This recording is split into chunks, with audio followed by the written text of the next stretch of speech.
You know, I always find it funny that when someone disagrees with something I'm saying, So I wanted to make a supportive stitch for this guy because something that I have noticed repeatedly is people attacking him when he's making points about food safety. As a chef, somebody that's been in the industry for 20 years, everything that he is saying makes perfect sense. We are educated on food safety.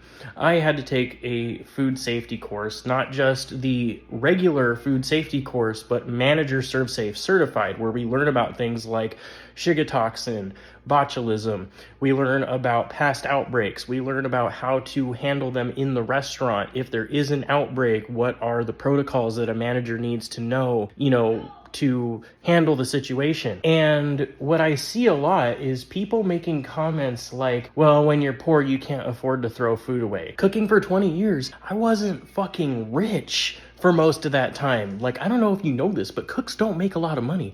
But I still knew not to leave my shit out on the counter overnight and then try to eat it the next day. Put it in the fridge. The person that made this comment, aside from the fake doctorate thing that he had pointed out, she said that not all mold is harmful, yada, yada, yada. So here's the thing. There's two categories when it comes to biological contamination. There is spoilage, like bacteria, mold, stuff like that.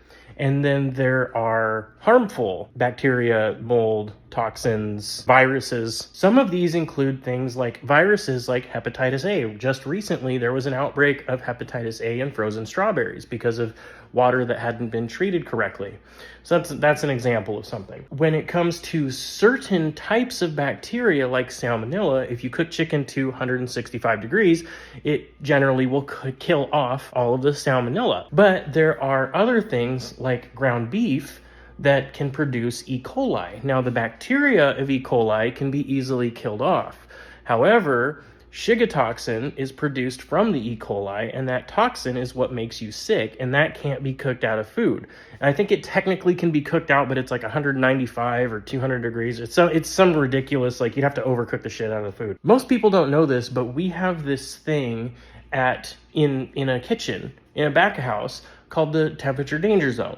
Now, generally speaking, it's 40 to 140. I think technically it's actually 41 to like 135. They change it all the time, but that's why we need to get recertified. Generally speaking, as long as you remember the rule, 40 to 140 being the temperature danger zone, you're usually safe. Now, we have about 2 hours to get food that we've cooked. Like if we're going to prepare it for, say, a chicken salad, and we cook the chicken, we have 2 hours to get the chicken from its cooked temperature down to 70 degrees.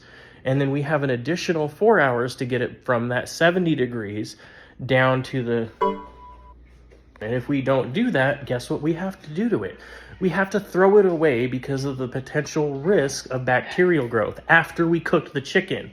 That's how dangerous some of that stuff can be. Where you're in a situation where people comment and they say things like, well, I ate raw chicken breast before and I didn't get sick. So here's the deal. I could go into my fridge right now and I could grab a bunch of pieces of raw chicken and shove it in my face, my burnt ass face, and I would probably not get sick this time. But that doesn't mean that chicken is safe to eat raw. It just means that this time there wasn't enough salmonella in the chicken to get me sick. But one of these days, people that like to eat their raw hamburger, or they take their hamburger helper that was sitting out on the stove overnight, or, whatever it is, a casserole, and they left it in the oven or whatever, and they think it's safe to eat, it's gonna be safe to eat probably a good chunk of time, but one day they're gonna get fucking sick, and you could get sick in a really bad way, especially like if you take your chicken and you wrap it really tight while it's hot and you put it in the fridge, you have a chance to develop botulism toxin, and that shit's fucking bad. Even people that survive it are like deathly ill for like 60 days. Like, it's really bad. So just cut the shit and listen to what he's saying. What he's saying makes perfect sense. It makes absolutely perfect logical sense to just refrigerate your food after you cook it and throw it out if you leave it out too long. It's not that fucking hard. Take the fucking L, throw it out, or eat it and acknowledge that you are taking a huge risk to your health. And if you get sick, you can't work, and if you can't work, you can't get money.